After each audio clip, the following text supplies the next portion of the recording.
నమస్తే. Varicose veins లాగే varicose seal అనేది ఒక ముఖ్యమైన అశ్రద్ధ చేయకూడని అది ఒక రకమైన రుగ్మత. ఎందుకు అశ్రద్ధ చేయకూడదు అంటున్నానంటే అది నొప్పి వాపు మాత్రమే కాదు, మగవాళ్ళలో అది సంతాన హీనతకి దారితీస్తుంది. ఎందుకంటే స్పెర్మ్ కౌంట్ తగ్గించి సంతాన లేమికి దారితీస్తుంది. కాబట్టి వారికోస్ సీల్ని కూడా మనం అంతే శ్రద్ధతో ట్రీట్ చేయాల్సిన అవసరం ఉంది. అసలు ఈ వారికోస్ సీల్ ఎందుకు వస్తుంది? వారికోస్ సీల్ కూడా వారికోస్ వెయిన్స్ లాగానే ముఖ్యంగా ప్రిడామినెంట్గా ఎక్కువగా లెఫ్ట్ సైడ్ టెస్టికల్లో మగవారికి ఎడమవైపు వృషణాల్లో వెయిన్స్ వాపు వచ్చి రక్త ప్రసరణ తగ్గి స్పెర్మ్ ఉత్పత్తిలో ఆటంకం కలిగేలా ఈ వారికోస్ వెయిన్స్ తయారవుతాయి.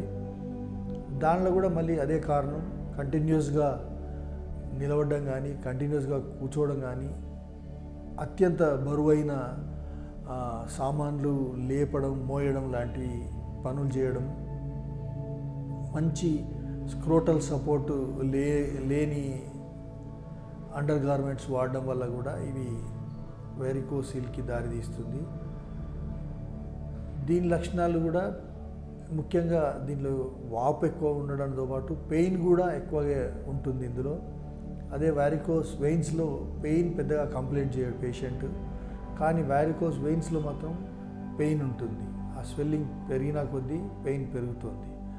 ఆ పెయిన్కి కూడా మనం మేనేజ్మెంట్ చేయాలి. అట్లాగే వారికోస్ వెయిన్స్ తగ్గించే మేనేజ్మెంటు, తర్వాత స్పెర్మ్ కౌంట్ పెంచవలసిన చికిత్స, ఈ మూడు కూడా వారికోస్ సీల్లో అవసరం.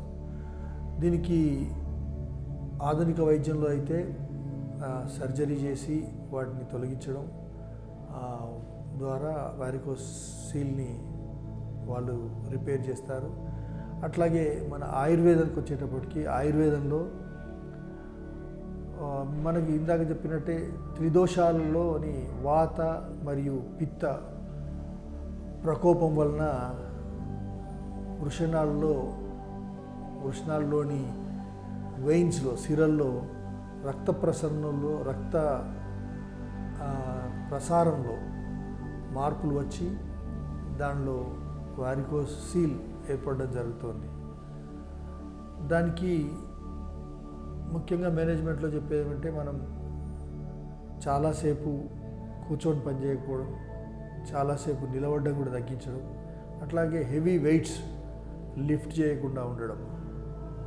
దీనిలో ముఖ్యంగా మనం వారికోస్ వెయిన్కి ఎట్లయితే స్టాకింగ్స్ చెప్పినామో, దీంట్లో సపోర్టివ్గా ఉండే అండర్ గార్మెంట్స్, లంగోటా లాంటివి మంచి బంధించి కట్టుకోవడం, లేదా టైట్గా ఉన్న అండర్ గార్మెంట్స్ వేసుకోవడం చాలా ముఖ్యమైన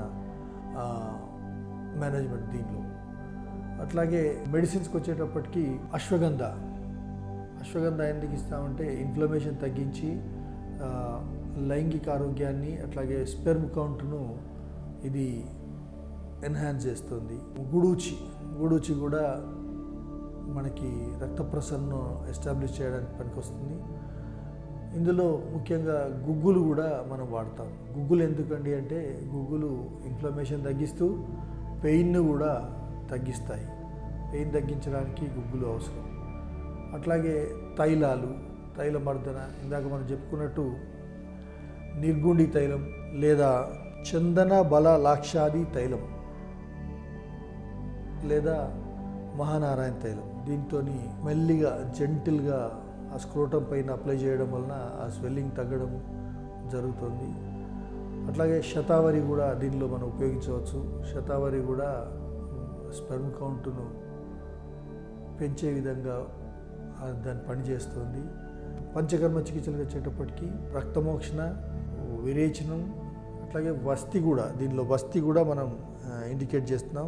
ఈ మూడు పంచకర్మల ద్వారా కూడా మనం ఈ వారికోస్ సీల్ యొక్క తీవ్రతను తగ్గించి దానిలో రక్త ప్రసరణ ఎస్టాబ్లిష్ అయ్యేట్టుగా చేసి స్పెర్మ్ కౌంట్ కూడా పెరిగేలాగా చేయవచ్చు. కాబట్టి ఖచ్చితంగా వారికోసీల్ ఉన్నవారు ఆయుర్వేద వైద్యం వైపు మీరు దృష్టి సారించవలసిన అవసరం ఉంది. ఎందుకంటే సర్జరీ లేకుండా వీటిని తగ్గించే మార్గాలు ఆయుర్వేదంలో ఉన్నాయి. ఆ మార్గాలను అనుసరించి చికిత్స చేస్తాం. కాబట్టి మీకు ఎవరైనా వారికోసీల్ సమస్య ఉన్నవాళ్ళు, తద్వారా సంతాన లేమితో బాధపడుతున్న వారు సందర్శించవలసిన స్థలం మా క్లినిక్. Thank you.